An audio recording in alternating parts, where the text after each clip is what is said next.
Offer তো সবাই দেয়, কিন্তু স্পেশাল অফার শুধু বিকাশ অ্যাপে দেয়।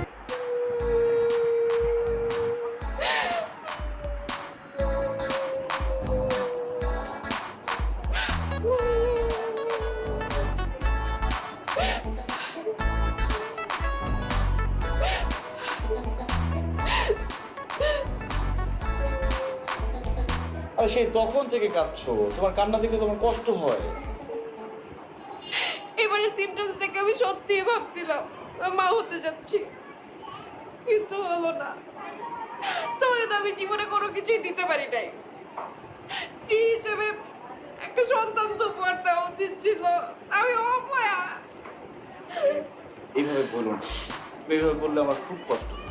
আমি তোমার কাছে কিছুই চাই না। সন্তান না হইলেও আমার কোনো আক্ষেপ নেই। দরকার হলে আমরা সারা জীবন নিঃসন্তান থাকবো, সমস্যা কোথায়? না না না, এগুলো তো তোমার মনের কথা।